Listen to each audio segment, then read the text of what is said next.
bisa membayangkan bahwa sejumlah orang di luar sana merasa berhak menghapus seluruh dunia di mata manusia? Tidak, kau tidak tahu.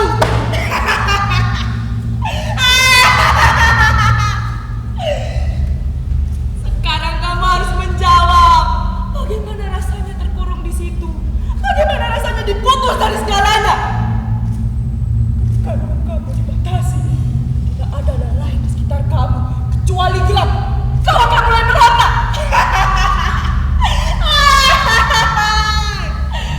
Hei, dengar sobat kecil,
bersyukur.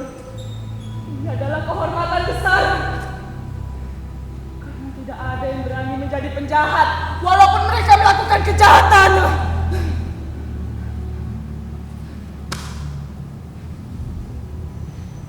Aku bukan penjahat biasa. Aku ini lambat. Kejahatan ini kulakukan demi menegakkan harmoni.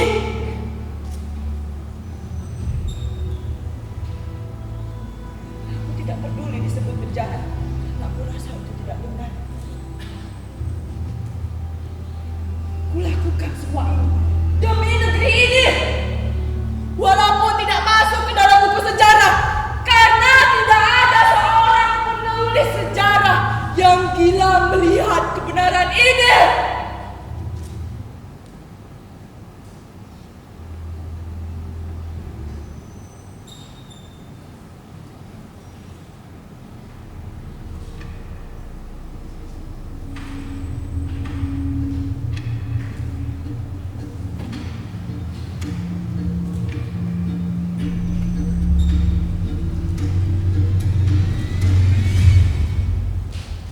Hakim yang saya hormati,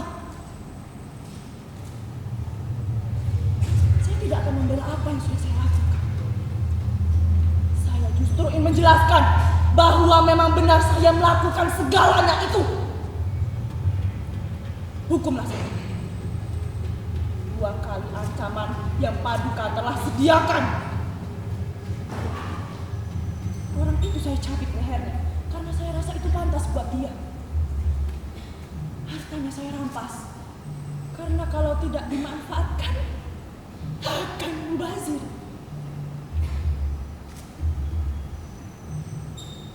Saya lakukan itu dengan keadaan yang tenang. Saya justru ingin menanyakan kepada Bapak dan Ibu hadirin di sini, mengapa seseorang yang tercabik lehernya mendapatkan perhatian yang lebih besar, sedangkan saya dan juta-jutaan orang yang tercabik lehernya tidak mendapatkan perhatian. Apa kematian seseorang ini dibandingkan kematian kita semua tanpa kita sadari? Di depan Anda semua ini, saya menuntut, hukumlah saya dengan yang pantas. Tetapi jangan lupa, berikan juga hukuman kepada orang yang mencabik leher kami dengan setengah pantas saja. Cabik leher orang itu. Harapan Anda semua akan teringat bahwa leher kami juga tercabik dengan cara yang sama. Kalau sudah begitu, apapun yang dijatuhkan kepada saya, 2 kali mati sekalipun, saya akan jalani dengan rela. Kalau tidak,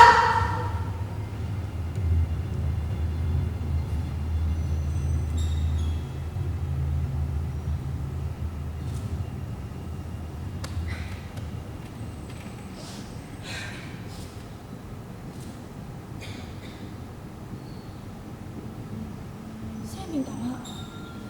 Bukan saya yang melakukannya, tapi setan. Saya justru banyak hutang budi. Dia sering memberikan saya minuman. Dia sering menegur saya di tempat banyak orang. Saya dikenalkan kepada teman-teman yang menjadi orang yang baik-baik. Dia teman saya. Hah? Tidak! Itu bukan perbuatan saya. Tetapi tubuh saya yang memakainya.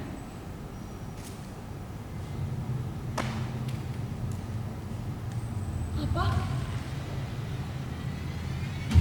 Saya tahu kesalahan tidak mungkin diperbaiki dengan kata-kata. Jadi, saya harus menembus. Baiklah, kalau begitu, potong saja tangan saya ini. Masa saya harus memikul ini sendirian?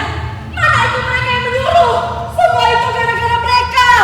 Mengapa sekarang cuma aku yang menanggung buntutnya? Tangkap dong mereka! Jangan aku saja!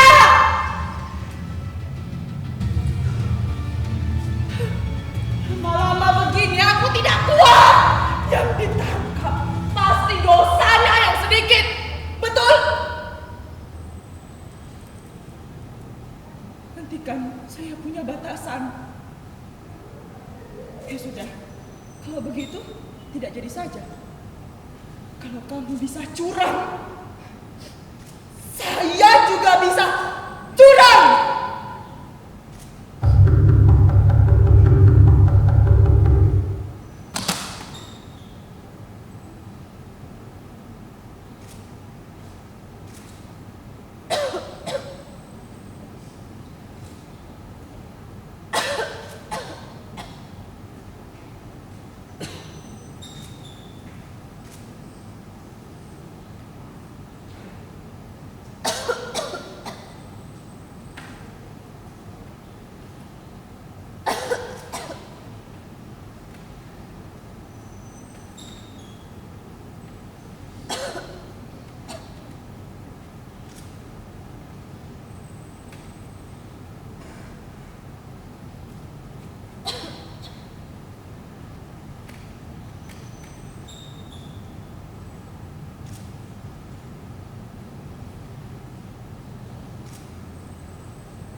Bertahun-tahun saya ahlikan makna kemerdekaan ke dalam jiwaku. Pada hari ini aku bebas.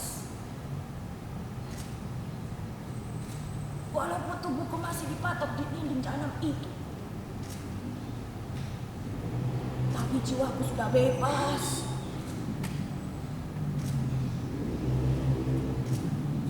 Aku tak memerlukan kebebasan tubuh lagi.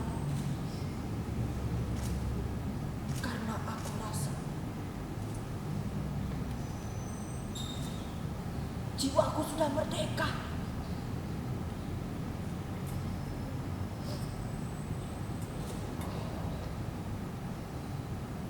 Tetapi pada saat itu, mereka memberikan ampunan. Aku diseret untuk merebut kebebasan jasmani. Aku tak siap. Takut. Dunia tak aku kenal lagi. Pada kesempatan pertama, kugrogoti barang-barang warung tetangga. Aku kira akan ada yang mencariku, tapi tidak ada yang tahu. Ada kesempatan lainnya. Belati ke seorang penumpang becak. Dari kantongnya keluar jutaan rupiah yang dibalut kertas koran.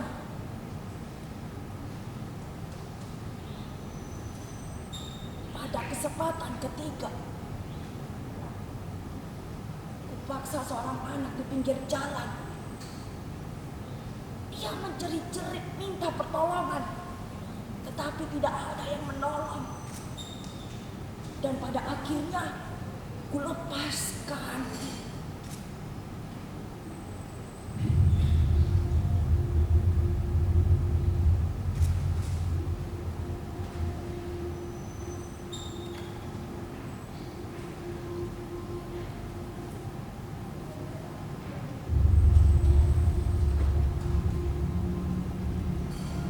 Kalau sudah menderita, orang menjadi penyayang. Sudah kepepet, orang mulai menyanyi. Dan kalau ada yang hendak dirampok, orang mulai berdoa.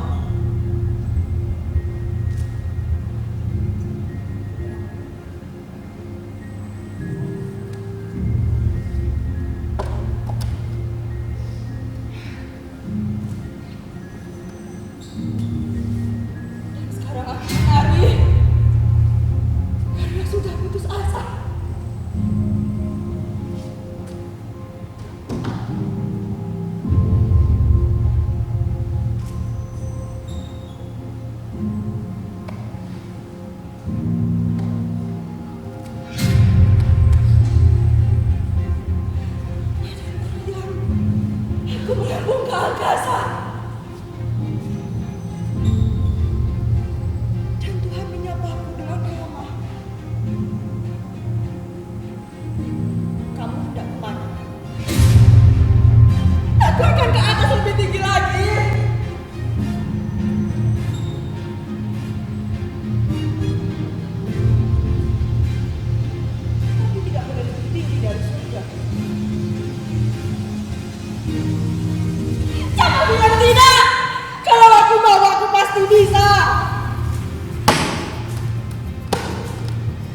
enak jadi hantu.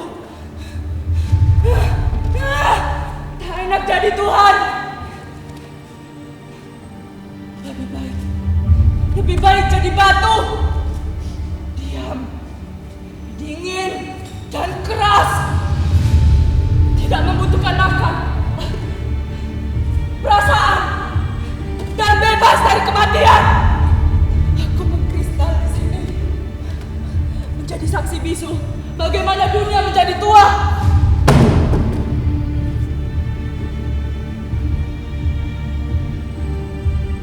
Pemimpin-pemimpin mulai lahir, lalu berkhianat.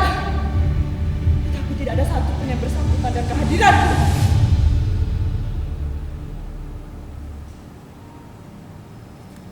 Tetapi tiba-tiba, aku melihat seorang anak kecil yang dikejar oleh raksasa.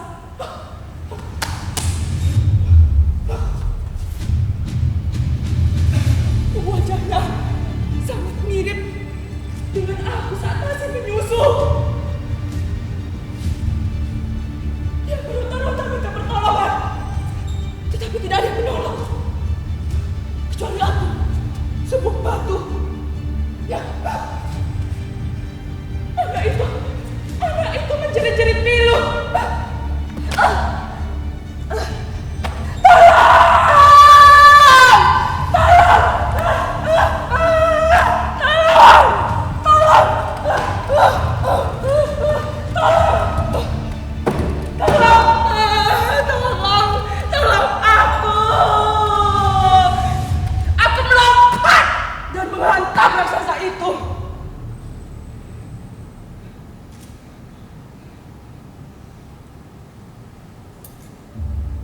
Mengingkari diriku. Raksasa itu mati. Tapi anak itu juga lari.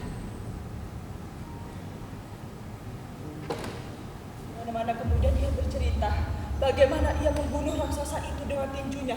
Dan itulah aku. Kejahatan terbesarku adalah jatuh cinta pada diriku sendiri.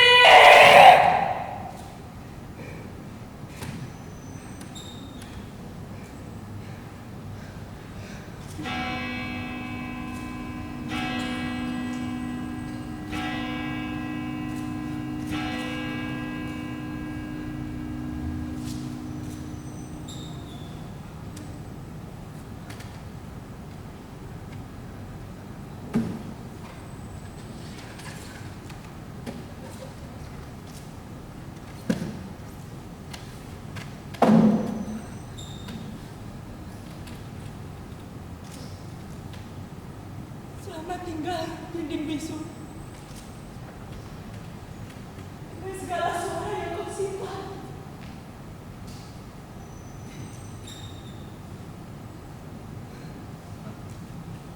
Selamat tinggal jendela yang selalu memberikan matahari dan bulan.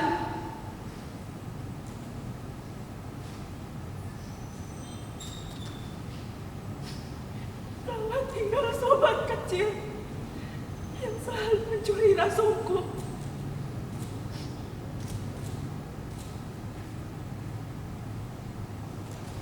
Selamat tinggal sipir penjara yang marahnya tak habis-habis pada dunia. Dan selamat tinggal segala yang ku benci dan ku cintai. Inilah salam dariku sahabat semua orang yang sekarang harus pergi. Ingin ku ulangi kembali semuanya apa yang sudah kujalani. Tetapi tidak bisa. Janjiku sudah lunas.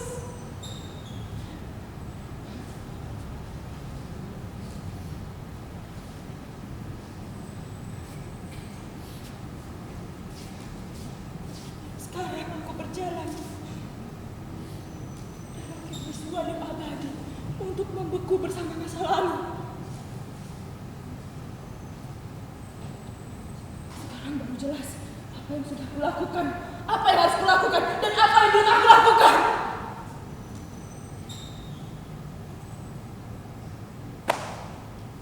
Tapi semuanya sudah selesai. aku merasakan kehadiranmu.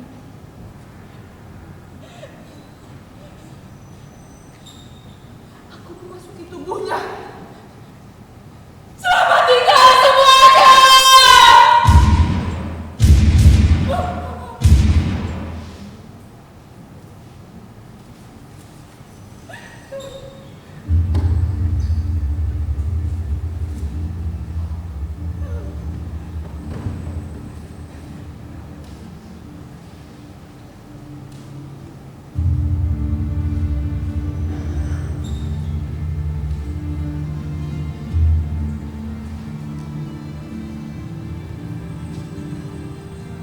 Terima kasih atas perhatian saudara-saudara. Bertahun-tahun orang ini dihukum di penjara sampai tua. Bila ia masih mengharapkan akan ada pengampunan. Tapi ternyata putusan sudah final. Kemudian dia masih mengharapkan akan ada pengampunan. Tapi ternyata itu sia-sia. Karena banyak kasus lainnya mengubur nasibnya. Hampir saat ia dibebaskan, wartawan itu membuka kembali kasus itu. Bukti-bukti baru muncul. Tetapi pada saat pintu penjara akan dibuka untuk memberikan kebebasan, orang Malang itu mati menggantungkan diri. Bukan karena putus asa, tetapi sebagai protesnya mengapa pengadilan memakai jarum karet.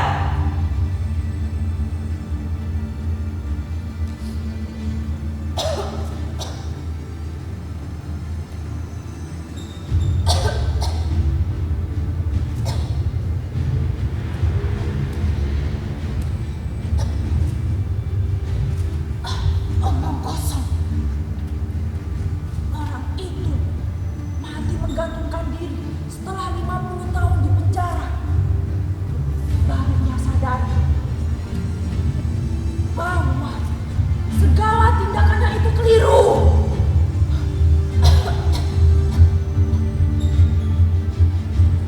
Bahkan hukuman mati belum setimpal dengan dosa-dosanya. Lalu ia menghukum dirinya sendiri. Memang ada kasus kesalahan hukum, tetapi itu kasus lain. Jangan gaduh, itu bukan mesti campur. Harus dicampur supaya jelas kesalahannya. Itu memutar balik soal. Apa boleh buat? Tidak ada jalan lain. Kamu surpresif. Kejujuran kamu disalahgunakan. Biar nyahok.